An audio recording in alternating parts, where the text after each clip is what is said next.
Good evening to everyone, and welcome to this virtual author talk with Christina Lane discussing her latest book, Phantom Lady, Hollywood producer Joan Harrison, The Forgotten Woman Behind Hitchcock, which was released on February 4th, 2020, and recently nominated for an Edgar Award by the Mystery Writers of America in the category of Best Critical Biographical. As Amanda told you, my name is Mary Weiss. I'm a member of the board of the Friends of the Westerly Library in Wilcox Park. The Friends are collaborating with the library tonight in bringing you this virtual event. We are so fortunate to have Christina with us tonight. She has written several books on Hollywood, as well as articles on classical Hollywood stars, film history, and contemporary women directors. Christina is chair of the Cinematic Arts Department of the University of Miami, where she is also an associate professor of film studies. She received an MA in Women's Studies from Ohio University and was awarded her PhD in Critical and Cultural Theory from the University of Texas at Austin. If you were fortunate to attend our virtual author talk in January with Scott Eyman, author of a book about Cary Grant, you'd like to know that Christina is Scott's boss at the University of Miami. If you are like me, I know who Alfred Hitchcock is, but I did not know Joan Harrison. Joan was born in 1907. Her health began failing in 1979, and she died in 1994 at the age of 87. Christina frames her biography of Joan's life primarily in 4 acts, each in reference to Hitchcock. Before Hitchcock, Joan's childhood in England and her education at Oxford University and the Sorbonne, 1907 to 1933. Her earlier years with Hitchcock, beginning as his secretary and becoming a screenwriter and producer, 1933 to 1943. And then her solo career, independent of Hitchcock, in producing films, 1943 to 1955. And then her return to work with Hitchcock as a producer of his TV series from 1955 to 1965. I think the first question, which many of our readers may want to ask you too, is why did you write a book about Joan Harrison, Christina? Thank you for that lovely introduction. Thank you so much for having me here this evening. It's great to be here. So I first found out about Joan Harrison when I was in a class in graduate school, and I was taking a class on Alfred Hitchcock with Thomas Schatz, who writes about Alfred Hitchcock. And he knew that I was interested in women in film.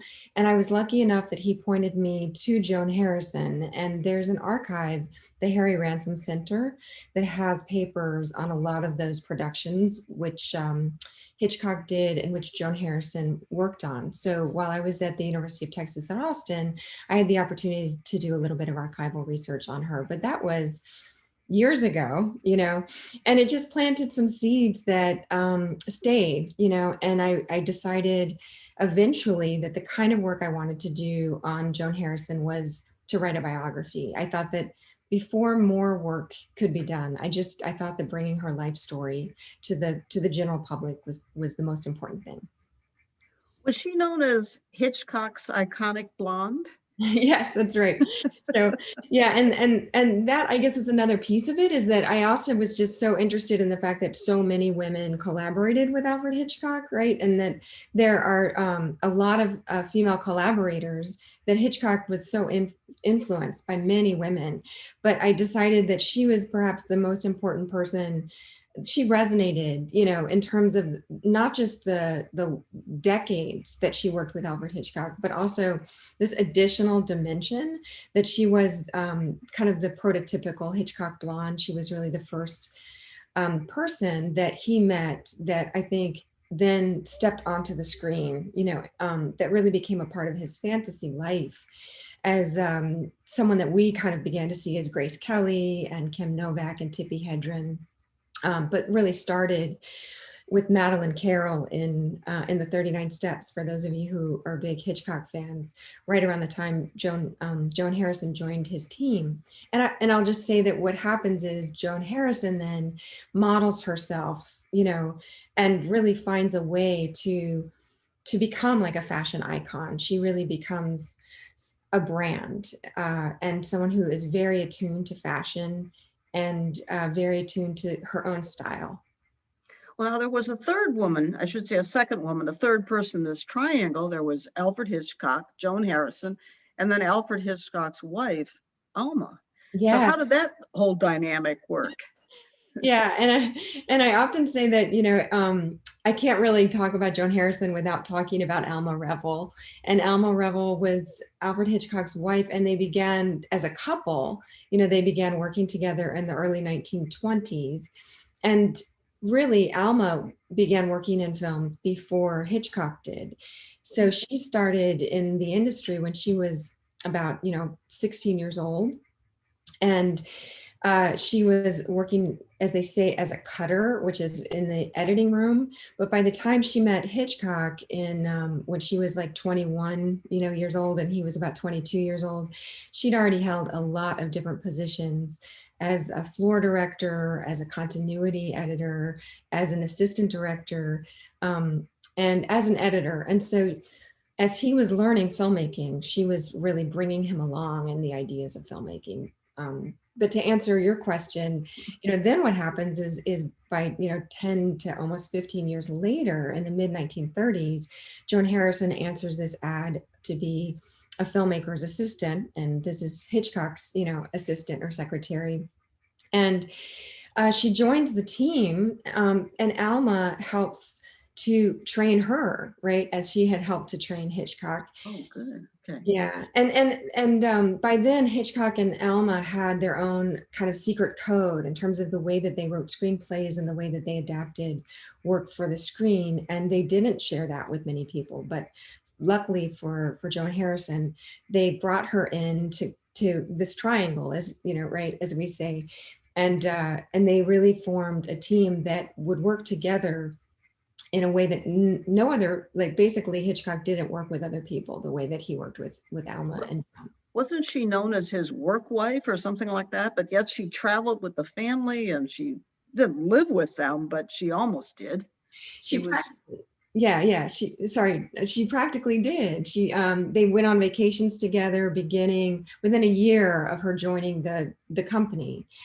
They went on vacations together. They celebrated Christmas and holidays together. And then when Hitchcock went to the United States in 1939, Joan Harrison was the only person besides his wife and daughter that he brought with him to America.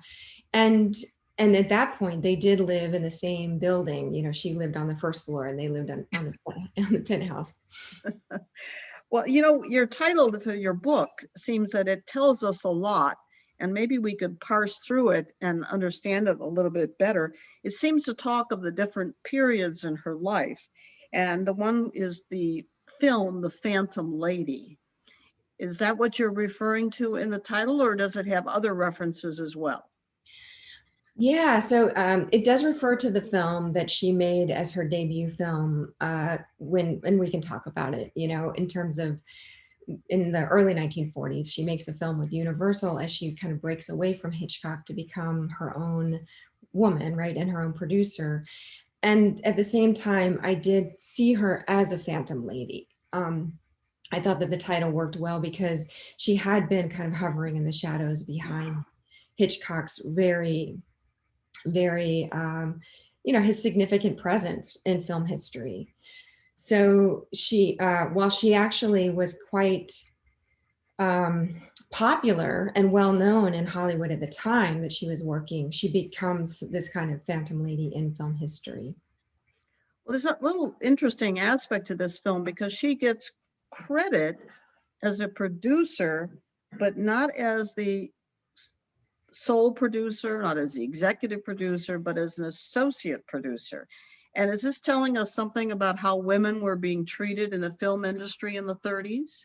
Or I guess this was 1944, excuse me. Yes, but yeah, and probably not much different in the 1930s. So, but yeah, yeah. So when she makes Phantom Lady, she, you know, it is interesting because at Universal, she was brought in with this idea of adapting the Cornell Woolridge novel Phantom Lady, and she had pitched it as basically this really different twist on a novel that it's told in different perspectives from various character perspectives, but mainly it focuses on the male character who's wrongly accused of his, you know, his wife is murdered and he's wrongly accused of killing her.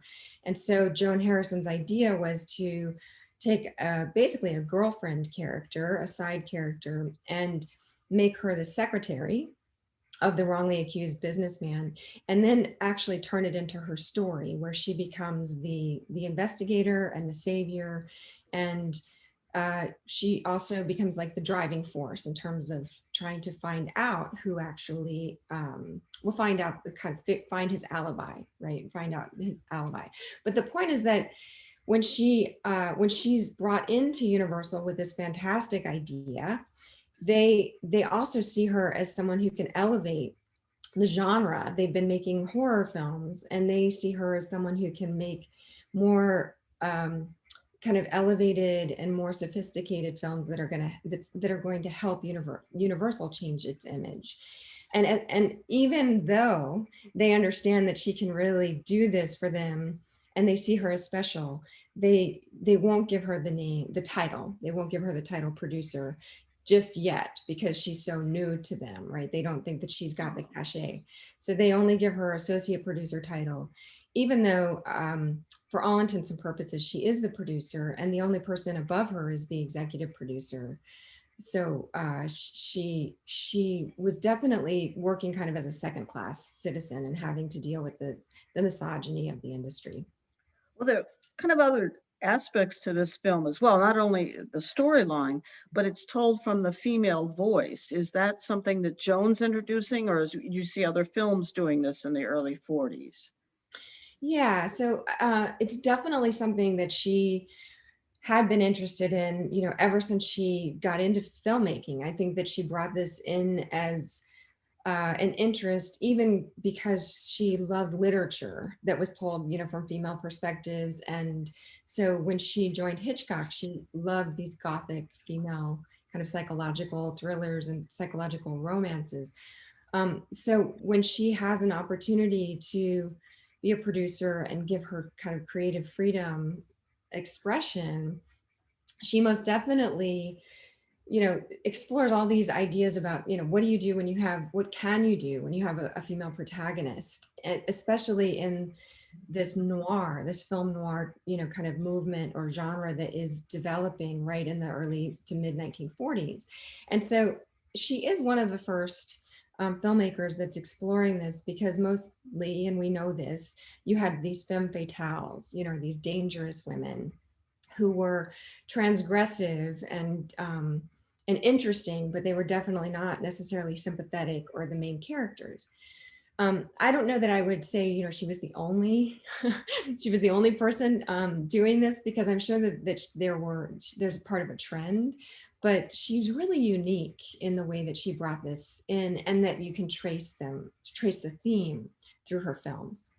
Well, you used a term of art, and I got to understand a little bit better in reading your books, but maybe you expand on what is a film noir? What type of film is that? Right. I mean, so film noir is some people call it a movement, you know, some people call it a tradition or a genre, but whatever it is, it really does emerge right around World War II and after World War II as a response to the crisis of the war. And it is basically, these are crime, you know, crime movies or gangster movies, but they also have this sense of fatalism around them, where the main character feels like the ending is kind of fated to happen. Not a happy ending, but that, you know, basically you're headed toward a doomed ending. But at the heart of the film noir usually is an investigation, so that the kind of lingering question about the crime kind of what has happened here, either who committed the crime or how did this crime happen, is really interesting because it becomes a question of storytelling. In other words, noir films usually become um, really tied up in narration, about kind of is our main character a reliable narrator, and can we trust the person who's telling us the story? And also usually we have flashbacks, or maybe camera work that's very askew or even literally blurry, camera work. I see, I see.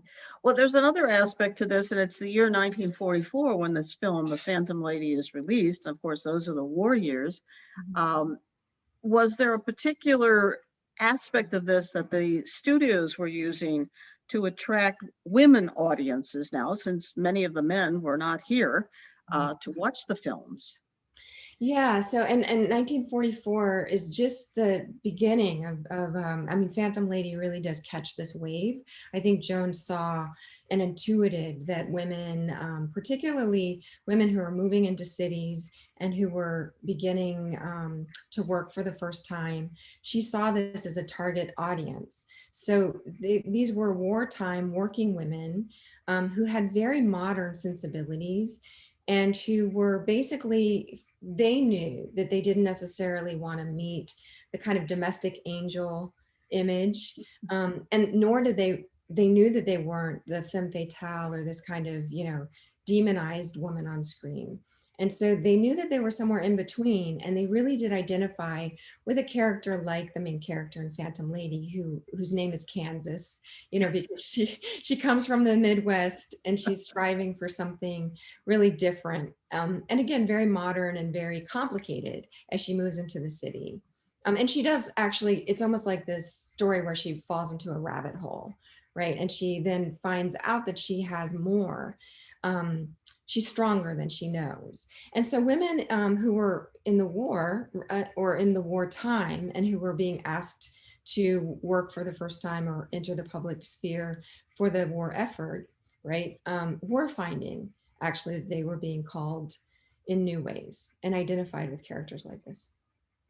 Well, in Phantom Lady, I'm spending a lot of time on this film because I think it's sort of this seminal work of hers.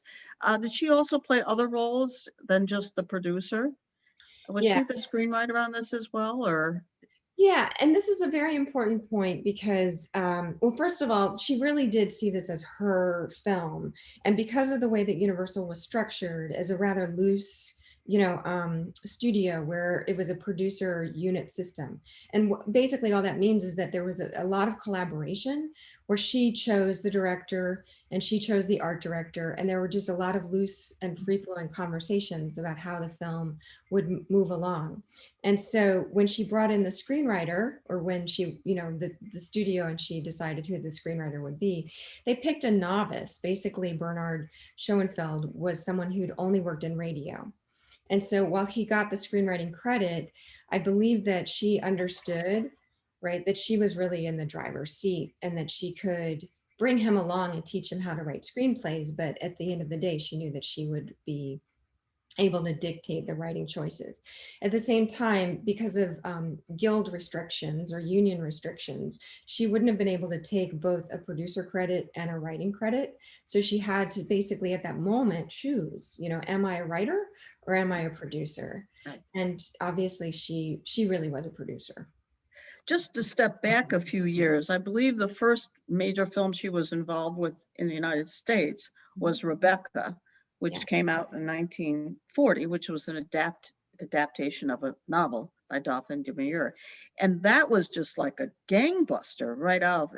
But she did that with Alfred Hitchcock, correct? Yes. So yeah, and Rebecca was the first film that Alfred Hitchcock made in the United States. He made it with David O. Selznick as, kind of his major step onto the world stage. And so Harrison actually brought that property, right? She brought that novel to Hitchcock when they were still in Britain. And she wanted so badly to adapt that. So it took like 18 months, to essentially write Rebecca. And so she really did have a lot of ownership over that material. By the time it's released in kind of the winter of 1940, it really did hit, it really did have a great deal of success. And not only was it commercially successful, but it basically, I think, earned more nominations, than any other Hitchcock film did. I think, is it like 11 nominations? 11 is what I recall. Yes, it was. And I think that put her in the forefront, or was she still on the coattails of Alfred Hitchcock and so didn't really get the recognition? I think what it did is that she just began to get noticed. That was a historic year because she was also nominated for Foreign Correspondent. So she was the first, not just the first woman, but the first writer ever to be nominated for 2 screenplays in the same year, one in the best adapted screenplay category and one in the best original screenplay category. So basically people in the industry just turned their heads and they said, who was this new woman from England? Right. And she had a lot of power at that moment. Well, you talked a little bit about screenwriting, and for me, one of the interesting aspects of this book was learning about the way a film, picture, movie gets done. And does it start with the screenwriting, and what are the kind of big picture steps that go into something like this? So I think it's it differently. It can be different for different filmmakers, and so for Hitchcock and Joan Harrison, and there was a special way that Hitchcock worked. So I wouldn't want to speak in general terms, but I can say that Hitchcock tended to have an interesting operational method, right? He tended to have an interesting working method.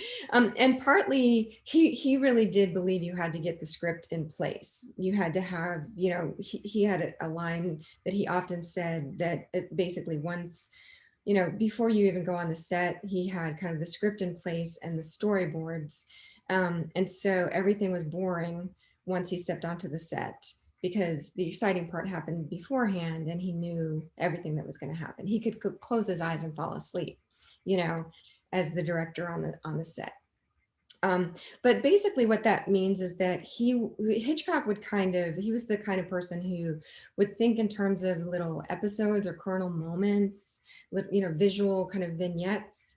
And he then would toss these things out to the people in the room. Oftentimes these were the writers, but they might also be people that he just respected, a producer here, or his set designer there. So he would bring people in and they would toss ideas around.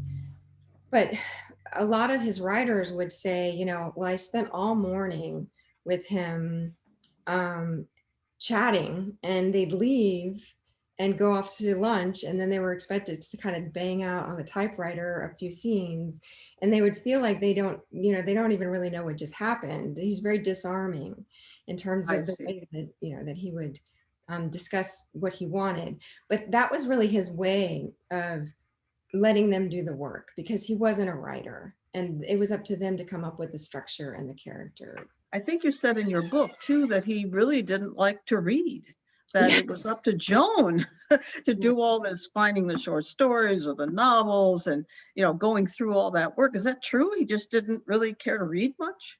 Yeah, I mean, at all. It's not to say that he wasn't a well-read person, because he was, he's somebody who was well-read, right? But in terms of his work, he wouldn't read any material that was handed to him. He really liked to have someone like Joan Harrison acted out for him, so she would, if she read a novel, then she would come in and she would really impersonate all the characters.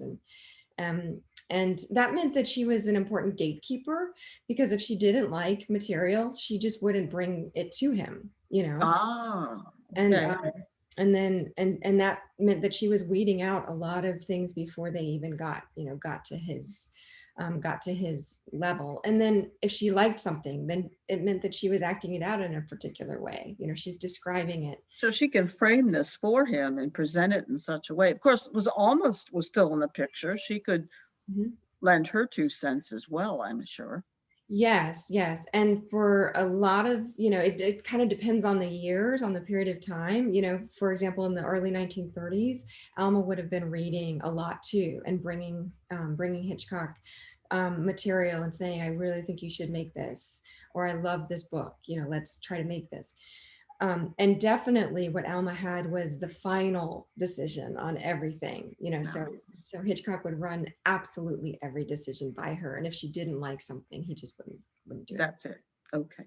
Um, Joan lived during many different periods of our history. She was a child born in the early 1900s. She lived in the Depression. She lived in World War II. She lived in the post-World War II period. She lived in the beginning of TV. So we've talked about her professional career, but I was wondering about placing her in the context of her times. And we talked about World War II. And I believe you said the influence there was maybe the film noir and shifting towards a more female audience, which I found quite interesting. But there was something else I knew really nothing about, and I think it was around this period of time, the Production Code Administration. Do I have that correctly? Yes. Which I think is a particularly timely topic in today's environment. Could maybe talk a little bit about that and how Joan would work to get around that? Yes, yeah, yeah. So at that time, in the 1940s, the Production Code Administration was this kind of internal office or body of censors, the censorship body that Hollywood had, to avoid the government coming in and censoring films. And so Joan or producers like her would have to make sure that their scripts passed the PCA, or the Production Code Administration's. Basically, there was a set of rules, but then also you just kind of had to submit your script to a Production Code Administration team, and they would read your script, and then they would make suggestions for how you would have to address rules around, say, nudity, and language, and then how characters are interacting, how themes are being addressed, if there was a pregnancy in the film, if there were moments of graphic, basically kissing or something like that. Or crime.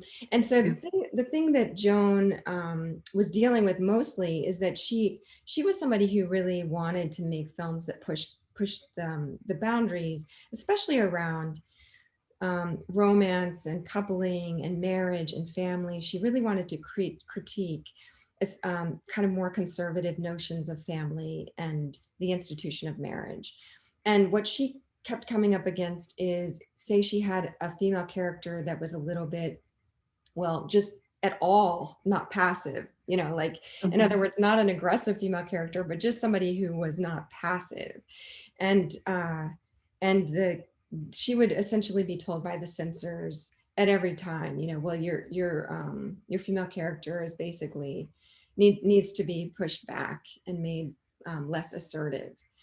So she was always fighting against this. And she knew, and I think it's true, that her male contemporaries were getting away with more, were allowed to do more. Would it be fair to say there were more male than female, if any, of these production code administrators? Yes. I mean, I don't want to, I can't think of anyone that would have been a woman in that office, although, I would love to be proven wrong. So. It just seems that Joan, did she sometimes kind of like do giveaways, like, well, I'll put this in there and I know they'll take it away, but maybe I can keep this over here instead? Yes, yeah. She'd kind of play sleight of hand and overdo something right in one scene so that maybe she's distracting the censors from something she really cared about over here. And other filmmakers would do that too. It's just that I think that the things that she cared about were really different than what some producers and directors cared about. Well, one event that was occurring later in the 40s was the House on Un-American Activities, and the blacklisting of writers and producers and people who were thought to be communist. Did Joan have to navigate through that herself? She was British. I think she became an American citizen later in the 50s. So how did she deal with that situation? this was one of the most interesting things I found when I was researching the book, because I didn't know, any of this. And she basically, she was not blacklisted, during the Red Scare and during HUAC, but what she, basically, I think she was portrayed up until my research as somebody who just really was rather neutral and not very politically oriented, and kind of stayed out of the fray. And what I learned is that, when she came to the United States in the early 1940s, she really did become involved in fights, kind of the struggles against fascism, as as she was learning. Essentially, her consciousness was being raised um, about what was going on in Europe at the time. So before it was kind of known what was going on with the rise of fascism and with Nazism, she was basically learning from immigrants and becoming, very kind of activated, right, around what was happening in Europe. And so most of her friends were European immigrants who had had really difficult struggles getting over to the United States. So she understood this kind of connection, I think, between art and politics, and the reasons why a lot of her friends were trying to, bring their friends over from Europe, and et cetera. But what that meant is that by the late 1940s, when all of those folks were being painted as communists, right, or as threats to society, she was also then painted with the same brush. And so she was effectively gray listed, and she was seen as a threat. And so she was never brought in to name names, you know, um, on the House floor, but she began to hear that she could be in trouble, and that she might be someone who would be identified as a witness. And so I think she needed to escape, and she basically found that she needed to go to Europe and get out of Hollywood, and that she wouldn't be able to work in Hollywood. Didn't she have a run-in with, or maybe run-in is a bit strong, with Howard Hughes when he bought a bigger stake in RKO over Yeah, this whole issue? yeah, that's right. And in fact, one of the things that I think it's a good contrast, because Howard Hughes bought RKO explicitly to make films, he said, to promote the Red Scare. I mean, he didn't even, kind of hide his politics. And she was working there at the time. This was basically, he buys the studio in 1946, but by 1947, things are really kicking in. And that's right, when she's making her films, her film They Won't Believe Me, which is really very controversial in the way that it's treating, marriage, for example. So she's out there on a limb with the kinds of films that she's making, but she's also right at that time she's supporting all of her friends that are getting into trouble in terms of the politics that they had. So here she is working at a studio where she knows that Howard Hughes sees her as a threat. And so she essentially leaves RKO. He issues a memo, right, as well, that suggests that he's really anti-women. And so Oh dear. So yeah. So yeah, the writing is on the wall. yeah. So then does she leave for England at that point, returning home, or? She actually she actually went to work again, I think, with Robert Montgomery. She went to work with Robert Montgomery, but Okay. they go to England. They go to England to work together. Well, now you mentioned some theme about marriage, and I'd like to read a quote from your book. I don't like to do this too much, but I thought it summed up quite well. That for Joan, marriage is a test understood, the theme in her films, as a conspiracy between two people, a set of agreed upon terms that are not always pure and well-intentioned. Mhm. What did you mean by that? And maybe you could use an example from one of her films to exemplify that. Yeah, I found that over and over again, she seemed to portray marriage as this kind of contract, right, or a conspiracy between a man and a woman, where they had agreed to the terms that they had come up with. But those terms were not always necessarily kind of the pure and simple terms that wedding vows represent. And so the marriage in her films, and the marriage I think that she saw in the 1940s, that was only so good as long as the two people in it were in agreement, you know. And then I if see. right, if one person decided, well, this isn't working for me, Yeah. our conspiracy is not working for me, you know, then the marriage would turn toxic. And a good example of that would be this film, They Won't Believe Me, which is actually stars Robert Young as a male character who just can't stay away from different women. You know, he's married and his own wife is miserable with him, and he keeps kind of stepping out on her. But he's what Eddie Muller, right? Eddie Muller, who's the czar of noir on Turner Classic Movies, he calls him an homme fatale instead of a femme fatale. He's kind of the male femme fatale, and he's just destructive to all the women that he meets. He takes them down. But I think in his marriage, it is definitely that kind of conspiracy, right? That they've decided that they're going to be married in a particular way, but it's definitely not that happy, you know, A traditional marriage, right? Well, now I did note that Joan had this antipathy, I guess, towards the institution of marriage, but she did marry later in life at age 51. Yes. So she married this guy. He was a British, I guess, thriller writer, Yeah. Eric Ambler. So what caused this change? I mean, here she is, 51. She's very well established in her career. Mhm. She's had men in her life. So what's going on there? This I really did want to find out about, right?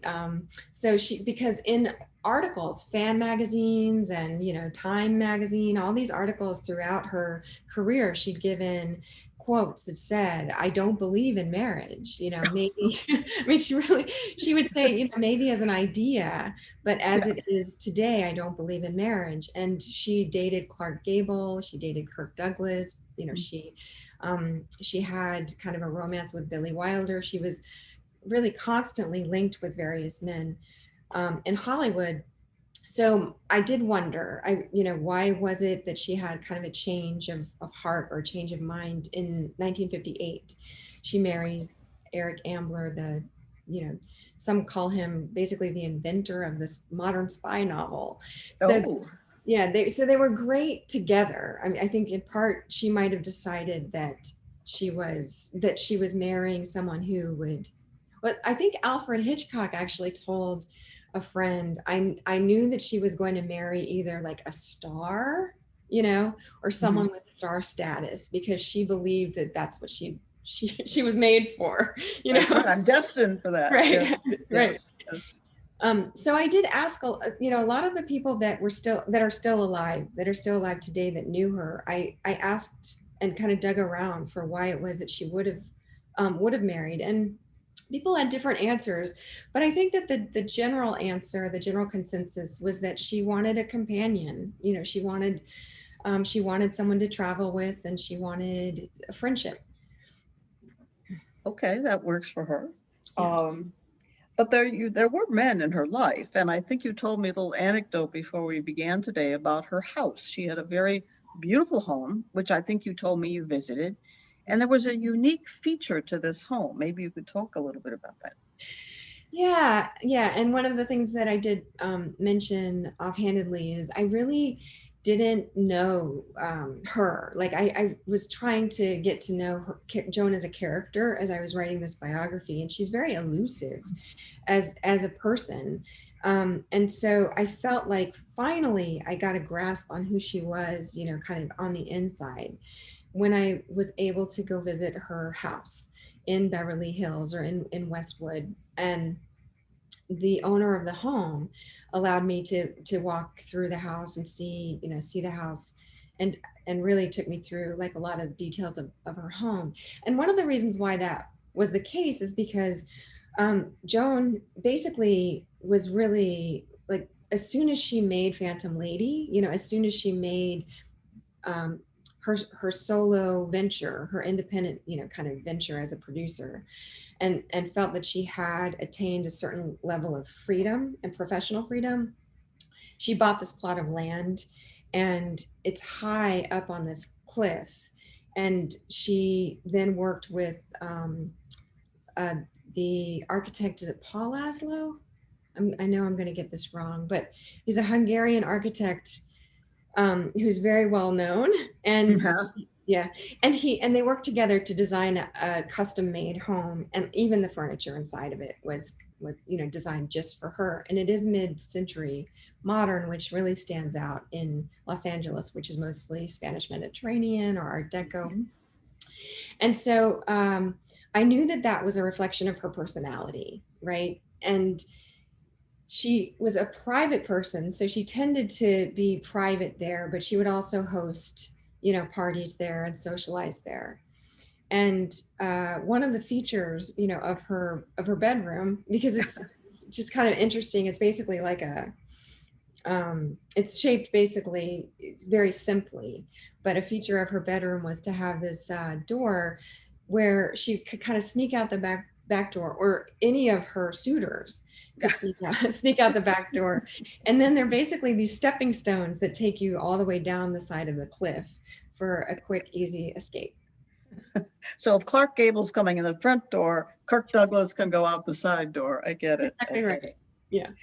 So what would you say when we think of Joan Harrison, are her, what's her legacy? What should we think about her as the person, as a filmmaker, her legacy? Yeah, I mean, in addition to the fact that I think that she had a really unique way of seeing things, and she did bring really interesting, kind of this interesting kind of female angle, and she often gave us movies with, women saving women, right, or female bonding themes that we didn't necessarily see in those genres of noir, or the or even the homme noir, the male, kind of the male noir. But more importantly, she just made a lot of films that we should be aware of. So she actually